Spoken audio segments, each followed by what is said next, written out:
Hi friends, welcome to Neela's kitchen. நம்ம இன்றைக்கி என்ன பார்க்கலாம்னா 3/4 kg பாய் வீட்டு பிரியாணி டேஸ்ட்லேயே எப்படி செய்யலான்னு பார்க்கலாங்க. ஆயில் 200 ml ஊற்றிக்கோங்க. நல்லா காஞ்சதும் நான் ஒரு 4 பெரிய வெங்காயத்தை கட் பண்ணியிருக்கேன், போட்டுக்கிறேன். ஃபஸ்ட்டு எப்பவுமே ஆனியன் போட்டுருங்க. ஸ்பைசஸ் அந்த பட்டை சோம்புலாம் ஆட் பண்ணிங்கன்னா கரிஞ்சிடும். அதுக்காக தான் நான் ஃபஸ்ட்டு ஆனியன் போட்டுக்கிறேன்.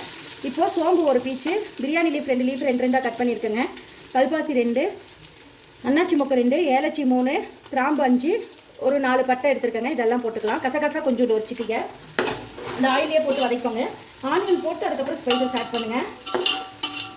இது நல்லா பொரிஞ்சு வரணுங்க. நமக்கு பாருங்கள், ஆனியன் ஒரு 70% வதங்கிடுச்சு. இன்னொரு 20% வதங்கணும். ப்ரௌனிஷ் கலரில் வரணுங்க, ஃப்ரை ஆகணும். பாருங்கள், ஆனியன் நல்லா ஃப்ரை ஆகிடுச்சுங்க. இந்த ஸ்டேஜில் இஞ்சி 40 கிராம், பூண்டு 40 கிராம், சின்ன வெங்காயம் 40 கிராம் அரைச்சி எடுத்துருக்கேங்க, போட்டுக்கிறேன். இந்த அளவு கரெக்டாக எடுத்திங்கன்னா கரெக்டாக இருக்குங்க பிரியாணிக்கு.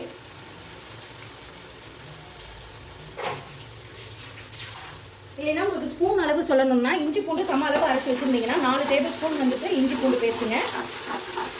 ஒரு சின்ன வெங்காயம் ஒரு 5 வெங்காயத்தை உரிச்சு சின்னதாக இருந்தால் அதை உரிச்சு நல்லா அரைச்சிக்கோங்க. அது கூட இது நல்லா இந்த ஆயிலே வதங்கணுங்க. இஞ்சி பூண்டு பேஸ்ட்டு நம்ம ஸ்டெப் பை ஸ்டெப்பாக பண்ணிடலாம், அதோட டேஸ்ட் வருங்க. பாருங்கள், இஞ்சி பூண்டு இந்த அளவுக்கு வதங்கினதுக்கு அப்புறங்க வரமிளகாத்தூள் 1,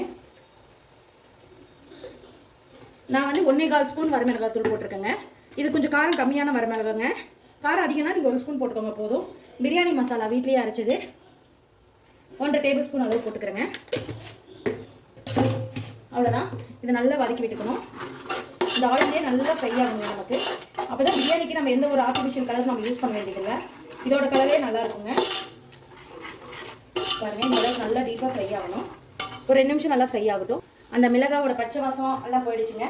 இப்போ ஒரே ஒரு கை தாங்க புதினா, ஒரு கை கொத்தமல்லி எடுத்துருக்கேங்க, போட்டேன்.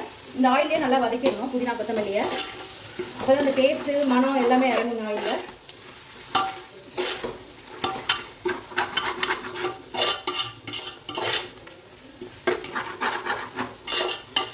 இந்த அளவுக்கு நல்லா வதங்கணும். பாருங்கள், இந்த அளவுக்கு நல்லா வதங்கணும் ஆயிலில். நான் ஒரு 3 தக்காளி எடுத்து வச்சுருக்கேங்க, போட்டுக்கிறேன். மிக்ஸ் பண்ணிக்கோங்க நல்லா. தக்காளி வதங்கிறதுக்கு நான் கொஞ்சம் கல் உப்பு போட்டுக்கிறேங்க. ஒரு டேஸ்ட் பார்த்துட்டு போட்டுக்கலாம்.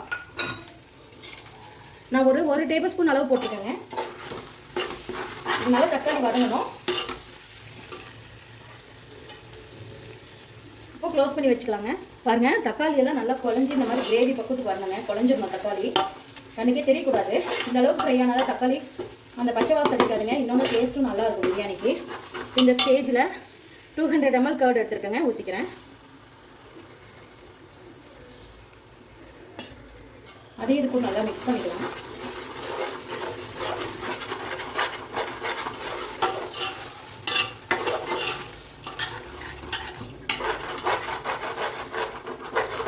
பாருங்க, இது நல்லா கொதிக்கிட்டோம். வாங்க, இந்த அளவுக்கு ஆயில் நல்லா பிரிஞ்சு வரணும் நமக்கு. அந்த அளவுக்கு நல்லா கிரேவி பக்கத்துக்கு நமக்கு வரணுங்க. இப்போ இதே ஸ்டேஜில் நான் சிக்கன் வந்து 3/4 கிலோ எடுத்துருக்கேங்க, போட்டுக்கிறேன்.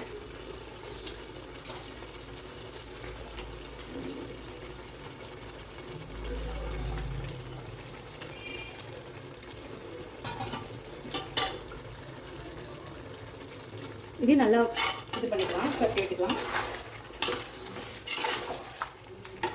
இது நல்லா நம்ம குருண்டு வரணும் சிக்கனு. வாங்க, ஓப்பன் பண்ணி பார்க்கலாம். பாருங்க, இவ்வளோ சூப்பராக ஆயிலில் நல்லா பிரிஞ்சு சூப்பராக இருக்குது. இப்போ இந்த ஸ்டேஜில் நான் 1 டம்ளருக்கு 1.5 டம்ளர் அளவு எடுத்துங்க. 4 டம்ளர் தண்ணி எடுத்துக்கிறேங்க. சரிங்களா? இது நல்லா கொதிக்கட்டுங்க. நான் ஹாட் வாட்டர் எடுத்துக்கிட்டேங்க. அப்போ தான் இந்த சிக்கன் சாஃப்டாகவே இருக்கும். நீங்கள் பச்சை தண்ணி ஊற்றிட்டீங்கன்னா கொஞ்சம் ஹார்டான மாதிரி ஃபீல் ஆகுங்க. இந்த மாதிரி ஹாட் வாட்டர் தான் குயிக்காகவும் ஆகிடும். இன்னொன்று என்னென்னா நமக்கு அந்த சாஃப்ட்னஸ் நல்லா கிடைக்குங்க சிக்கனில்.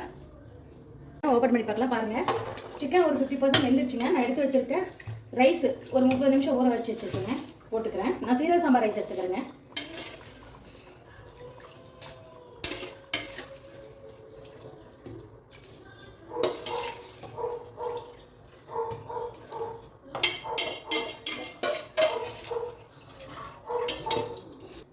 நல்லா மிக்ஸ் பண்ணிக்கோங்க. இது வந்து நல்லா வாட்டர் அப்சர்வ் ஆனங்காட்டி உங்களுக்கு காமிக்கிறேன். தண்ணி நல்லா அப்சர்வ் ஆகிடுச்சுங்க. அவ்வளோதான். இப்போ கீழே தோசைக்கல்லை வச்சு தம் போட்டுடலாம். நம்ம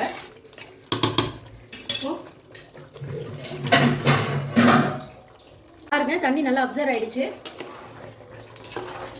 கரெக்டான பதத்துக்கு வந்துருச்சுங்க. இப்போ கீழே தோசைக்கல் வச்சு தம் போட்டுடலாங்க. ஹை ஃப்ளேமில் ஒரு 5 நிமிஷம் வச்சுட்டு அப்புறம் ஸ்லோ பண்ணிக்கலாம். தோசைக்கல் வச்சுக்கோங்க. ஹை ஃப்ளேமில் ஒரு 5 நிமிஷம் தோசைக்கல் ஹீட் ஆகிற வரைக்கும் இருக்கட்டுங்க. அப்புறம் சிம்மில் மாற்றிக்கலாம்.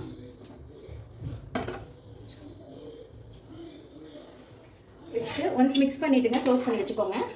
கரெக்டாக 20 மினிட்ஸ் வந்து தம் போடுங்க. நான் 25 மினிட்ஸாக போடுறேன். 25 மினிட்ஸ் போட்டால் போதுங்க. 20 மினிட்ஸ் போட்டு எடுத்து பாருங்கள் தம் ஆகிடுச்சான்ட்டு. இல்லைன்னா இன்னொரு 5 நிமிஷம் வச்சுக்கோங்க. நான் 20 மினிட்ஸ் ஃபஸ்ட்டு வைக்கிறேங்க. ஓப்பன் பண்ணி பார்த்துடலாங்க. பாருங்கள் எவ்வளோ சூப்பராக ஆகிடுச்சுன்னு பிரியாணி. பார்க்கவே சூப்பராக இருக்குது. கண்டிப்பாக நீங்களும் இந்த மாதிரி ட்ரை பண்ணி பாருங்கள். ட்ரை பண்ணி பார்த்துட்டு மறக்காமல் எனக்கு கமெண்ட் பண்ணுங்கள். சூப்பரான ஒரு பிரியாணி ரெடி. பாருங்கள் பீஸு கூட உடையாமல் சூப்பராக வந்துருக்குங்க. நீங்களும் இந்த மாதிரி ட்ரை பண்ணி பார்த்துட்டு மறக்காமல் எனக்கு கமெண்ட் பண்ணுங்கள். இந்த வீடியோ பிடிச்சிருந்தா லைக் பண்ணுங்கள், ஷேர் பண்ணுங்கள், மறக்காமல் சப்ஸ்கிரைப் பண்ணிடுங்க. தேங்க்யூ ஸோ மச் ஃபார் வாட்சிங். பை.